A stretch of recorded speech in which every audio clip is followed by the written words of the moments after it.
Hello, thanks for visiting this channel. Today's topic is going to be why should I hike? And the answer is, why not? Thanks for watching. Peace, love, and kindness.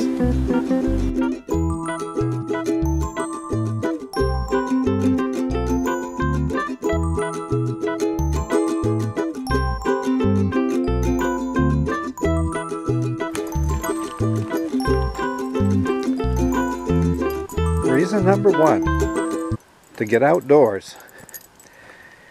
Well, there are many things that you can do outdoors. Hiking certainly is one of them, and it gives you a chance to get some fresh air and some sunlight, which are both good for you health-wise. I read a summary of a recent study a few days ago that said the average American spends 95% of his or her time indoors.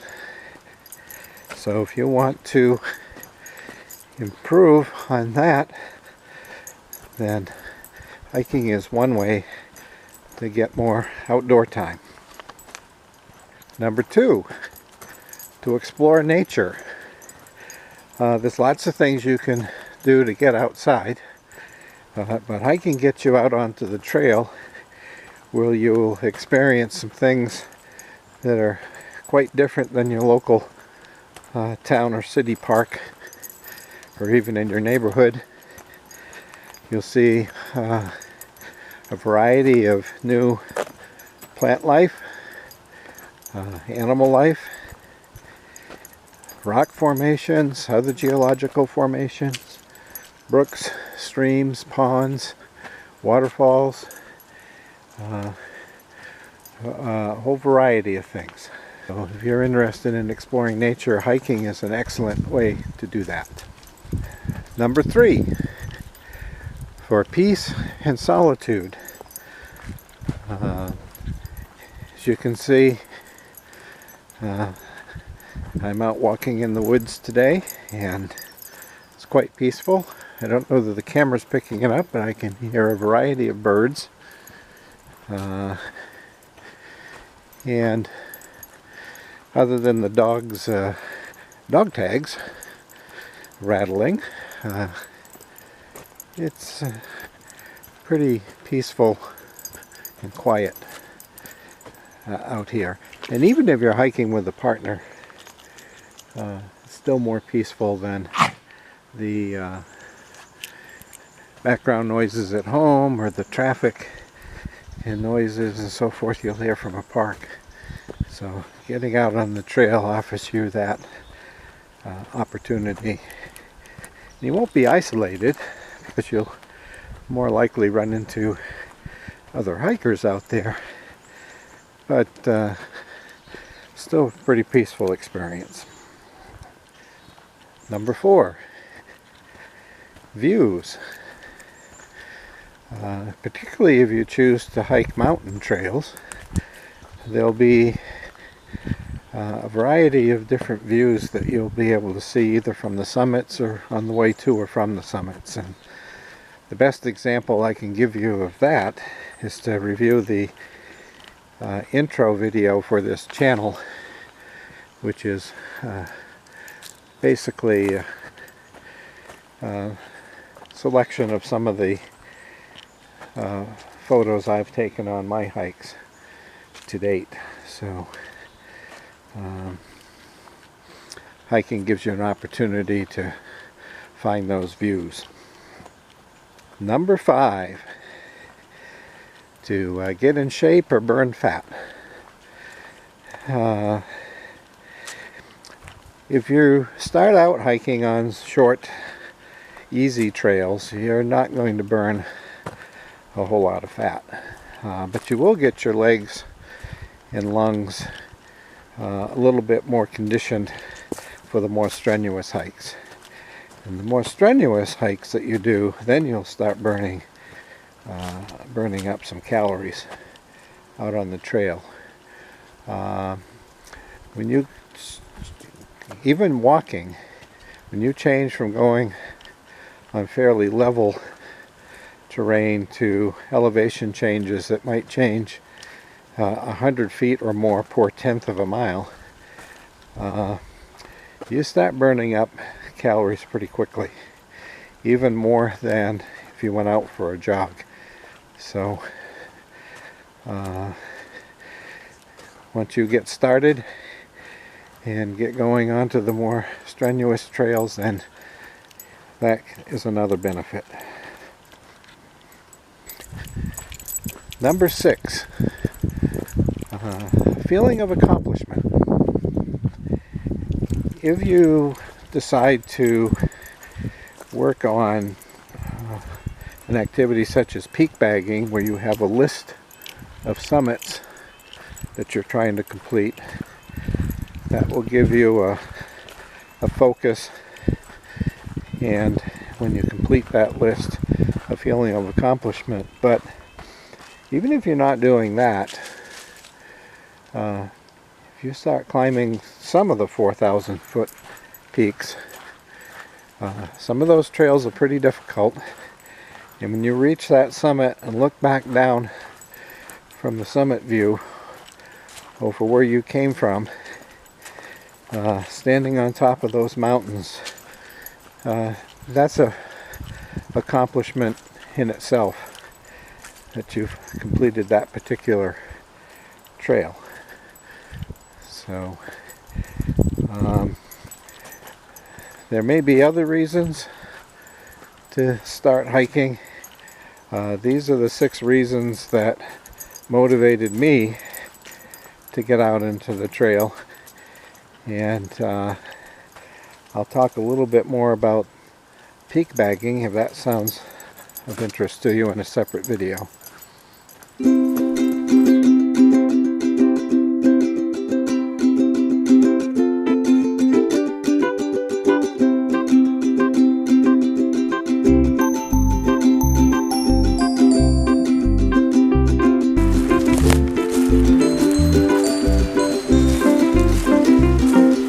In part 1 of why you should hike, we discussed the benefits of hiking and the reasons you might want to hike. In this part, we'll talk about a few of the obstacles that you might encounter, or at least things that you should be aware of if you want to consider taking up hiking as an activity. Number 1, you need to get to the trails. Even if you're fortunate enough to live fairly close to a network of trails, chances are you're going to want to expand that, and you're going to need to plan which trails you're going to take, locate the trailheads, and then plan your trip to get there. I've mentioned hiking the 100 highest mountains in New England is what I'm working on. And out of those 100 mountains, a little more than half of them are less than a 2-hour drive for me. And 90% of them are less than a 4-hour drive. But that means 10% of them are more than a 4-hour drive. And those trails also are going to take pretty much a full day to do. So that means for some of those mountains I'm going to have to plan to go up the day before and spend the night before doing that hike. Number 2, weather. As you already know, if you're doing any kind of outside activity, weather can be a factor. You might have rain or wind in the winter, snow, heat, cold. So if you don't care to hike in a driving rainstorm, then you need to be prepared to alter your plans. Another factor to consider, particularly with rain, is a lot of the mountain trails have rocky sections to them, And there might be steep rocky sections that you even need to have to use your hands to climb over.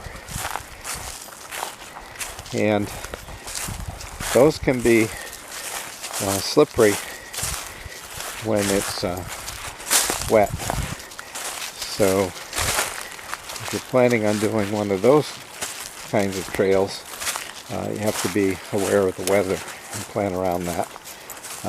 You can get rain gear that will help keep yourself dry, but it won't do anything for the rocks.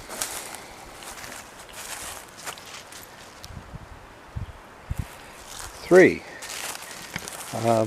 bugs. Up here in New England, late spring, early summer, we have a number of different bugs that come out. Black flies and mosquitoes are two of the more common ones. So you either need to wear long sleeve clothes or use bug repellent, or both. But you just need to be aware of that.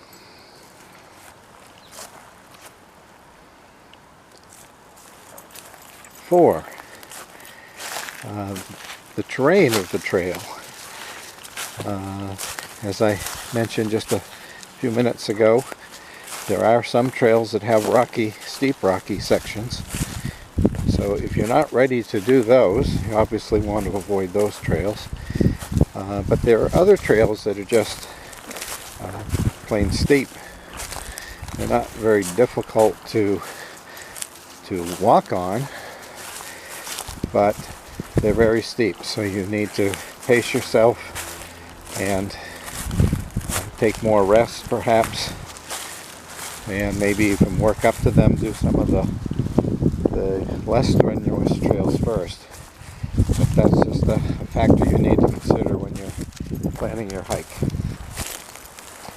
Number 5, gear or equipment. Most hikers call their equipment gear, just a term that's fairly common. And if you're going backpacking, which is an overnight situation, then you need a lot more gear. But just day hiking, there's not as much that you need, but you do need some. So for more information on gear, there's a separate video that will discuss it's called the 10 essential items or groups of items, and I'll give you my input on what I think is most essential for a day hiker and what you can consider leaving behind. So you can get started with a minimal amount of gear and cost. And that leads to the number 6, which is expense. So there is some expense to hiking. As I said, there's a minimal amount of gear that you will need to invest in. There'll be some expense in getting to and from the trail. So you need to be prepared for that.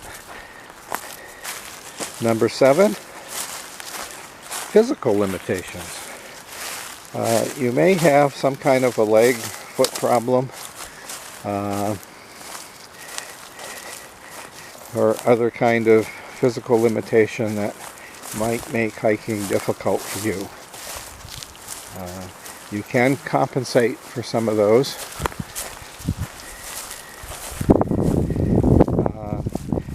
And I will discuss some of the limitations that I have and how I've worked around those to get out on the trail. Most people can do some conditioning, can do some kind of compensation. Some types of equipment, for example, trekking poles, can offset a lot of minor problems that you might have. So I we'll do an entire video on trekking poles and how you can use those to overcome some of the limitations that you might have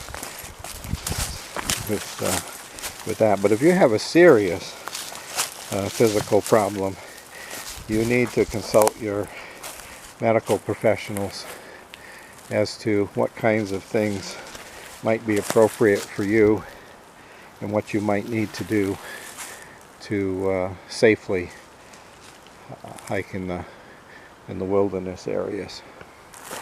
So in part one we discussed the benefits and the of hiking. In this part we dealt with some of the obstacles. Some people would call those the excuses people don't want to hike. And if some of those obstacles are a serious one for you to consider, then maybe hiking isn't for you. But part of this whole series of videos is designed to show you how you can overcome those obstacles. So hopefully this will be something that will help you make a decision to get out onto the trail.